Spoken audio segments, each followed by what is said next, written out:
sou Sueli Dacier, atriz, e também estou na TV Relacionamento.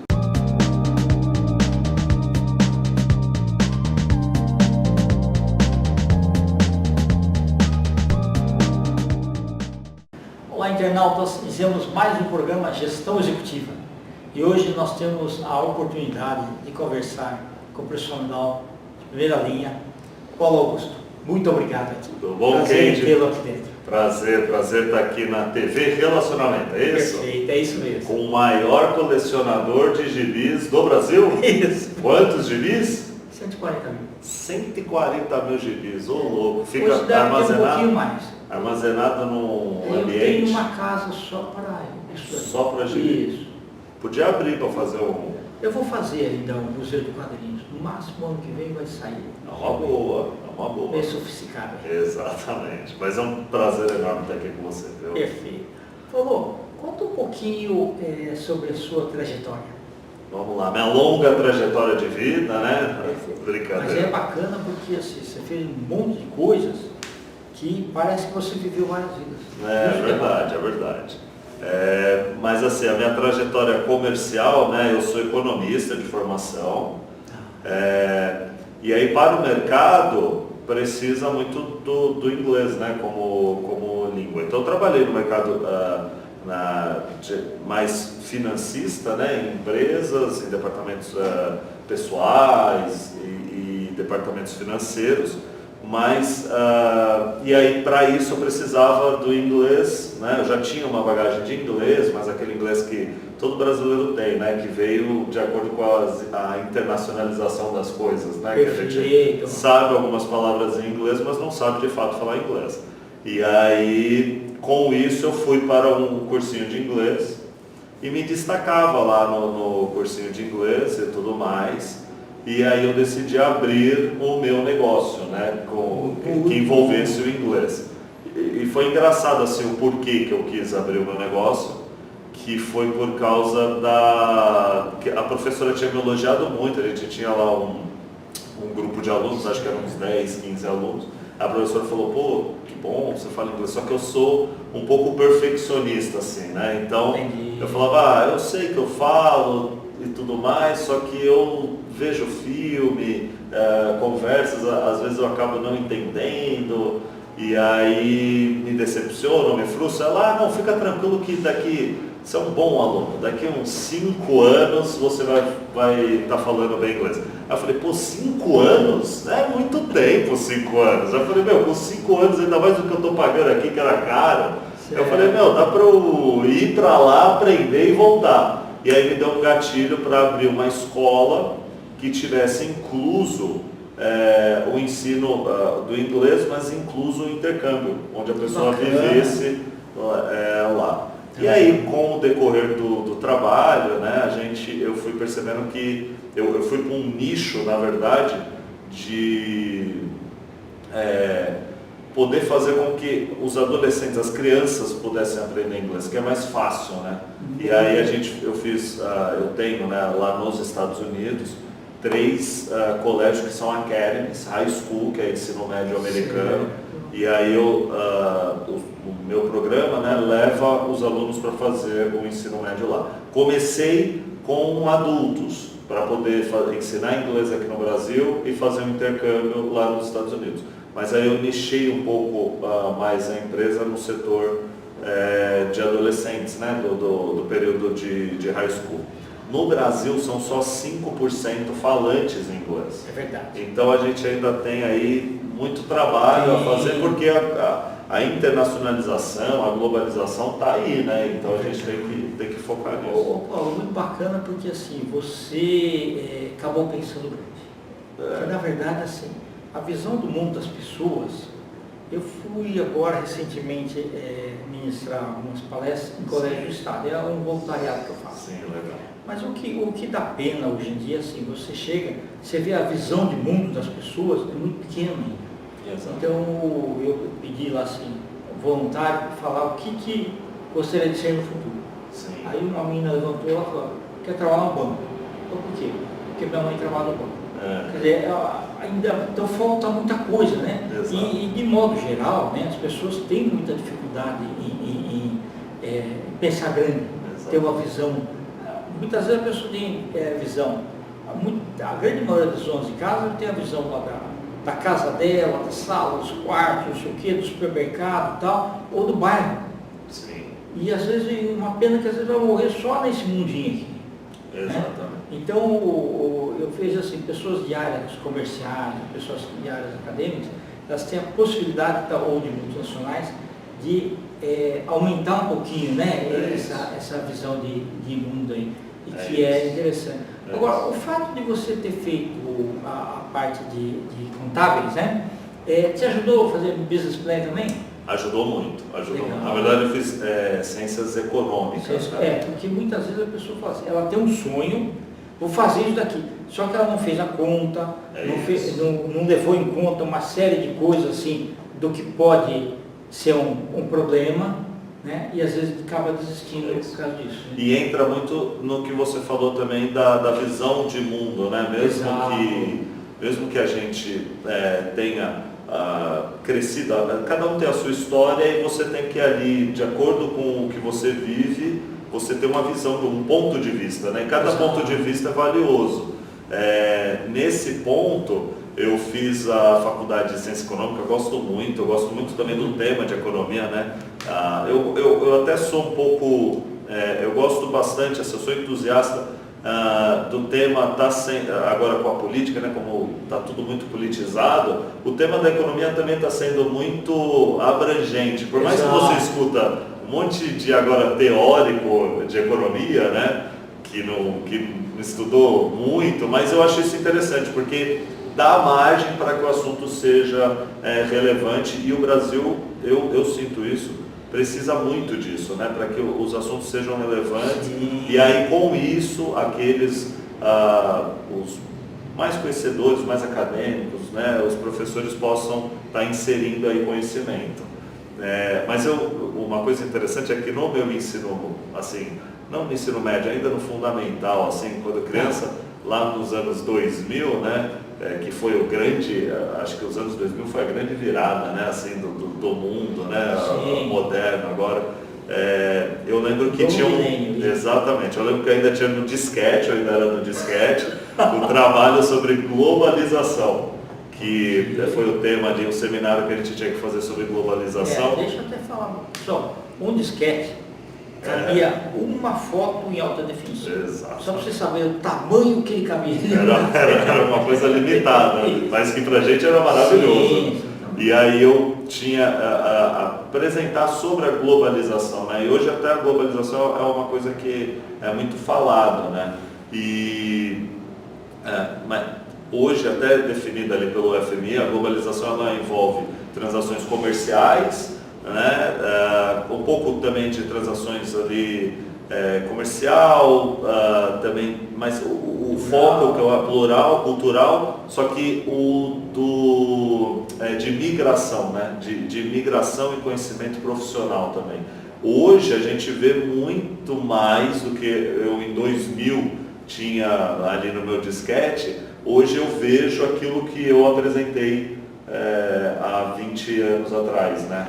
Que é exatamente você ter a oportunidade de estar sendo relevante tanto no seu local, no seu mundinho, como também estar sendo relevante para o mundo. Você consegue, com o mecanismo da comunicação, que é gigantesco, você consegue, até profissionalmente, existe a área de tecnologia, que a gente estava comentando aqui com as câmeras desligadas, é uma área que está no mundo inteiro, e as pessoas elas conseguem trabalhar aqui do Brasil para uma empresa norte-americana, para uma empresa europeia, e isso é interessantíssimo, né, se você parar para pensar. Então a globalização ela está aí, e as pessoas elas têm que analisar isso e ver que eu acredito que ela vai chegar a tal ponto nesse processo de migração e conhecimento, que eu acredito que ela vai até as áreas que a gente ainda acha áreas mais locais, como medicina, até propriamente dita, aqui no Brasil, por exemplo, medicina é bem regularizada e tudo mais, vão ser amplas para o mundo também. Todas as áreas, técnico já né? Todas as áreas técnicas já são, mas as áreas aí para o mundo todo a gente conhece agora, né? É interessante isso, né? Aquilo que era assim uma visão distante, né? A gente já consegue ter uma proximidade. Exatamente. A pessoa consegue, através do celular, estar num país diferente, onde ela tenha interesse de estar e conhecer a cultura e ver influenciadores daquele país, artistas daquele país. Pode ser um país pequeniníssimo lá no leste europeu, a pessoa consegue ter acesso. Então isso é muito interessante. E profissionalmente falando, a gente tem que entender que até para as nossas empresas, mesmo que sejam pequenas ou gigantescas, a gente tem que criar mecanismos para estar integrado ali nesse sistema aí de internacionalização das coisas. Eu fico empolgado quando eu vejo empresas que fazem, por exemplo, e fazem de maneira sintuosa, assim, o ensino do inglês para o funcionário, sabe? Dá a oportunidade para o funcionário crescer com isso, porque isso é interessante. Parece coisa assim de futurista, assim, mas é o que eu falo. No meu disquete dos anos 2000, ninguém imaginaria que a gente ia estar sabendo sobre a cultura lá dos K-popers, né? Que tem agora a banda coreana. Então, a gente tem que estar focado sempre nesse pensamento assim de crescer mesmo. Paulo, quando você iniciou a empresa, você trabalhava normal como funcionário e nas horas vagas você se dedicava a fazer decolar esse projeto? Essa é a parte que eu acho assim, a mais difícil, né? Que é o controle do tempo ali que você tem. Porque, graças a Deus, na minha condição, eu pude ter mais tempo, assim, né?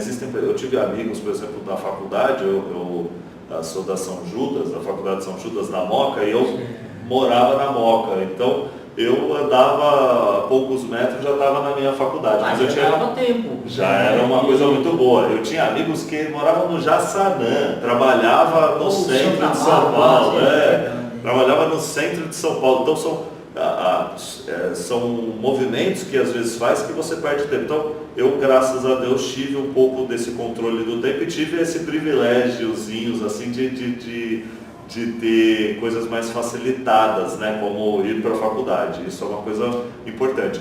Mas é o famoso noite sem dormir, né? Eu lembro quando eu fui fazer o site da Eubet, e, cara, nossa, eu ficava... E o tempo passa, porque é gostoso, né? Quando você faz alguma coisa que você está ali botando a confiança naquilo, o tempo passa legal, assim, e parece que você se sente satisfeito, né? Assim, então, tem que ter esse controle de tempo, porque também você não pode deixar faltar no seu trabalho, que é até o seu recurso que vai gerar ali para o meu negócio. Então eu tinha todo esse planejamento aí de tempo, quando fazer, só que acaba tendo que ter ali umas doses de café mais aumentadas e trabalhar à noite ali para... Exatamente. E o nome?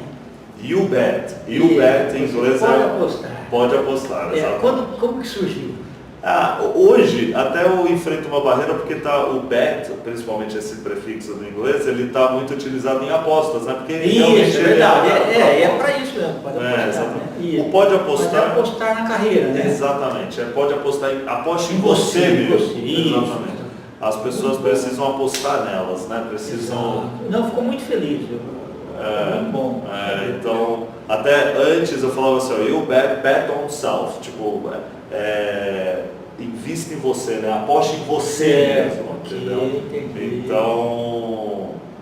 Então o YouBet foi esse jogo mesmo de pau, mas o YouBet foi assim, eu estava assistindo um seriado de televisão. E aí, um seriado que eu gosto muito, Friends. E aí ela tava lá, acho que era a Monica Chandler, eu acho, e ela tava num momento que as pessoas não estavam acreditando ali nela, e ela falou, não, you bet, pode apostar que vai dar certo. E aí eu falei, vai ser o nome do Não, e ficou muito legal. bom, muito bom, né?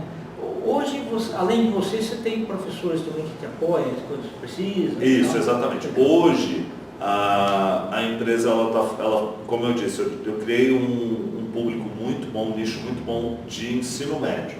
Tá? Então, como que funciona? São escolas nos Estados Unidos, que são academies, e aí o aluno vai para essas escolas, e nos Estados Unidos tem muito a cultura de escolas internas, né, que são as boarding school.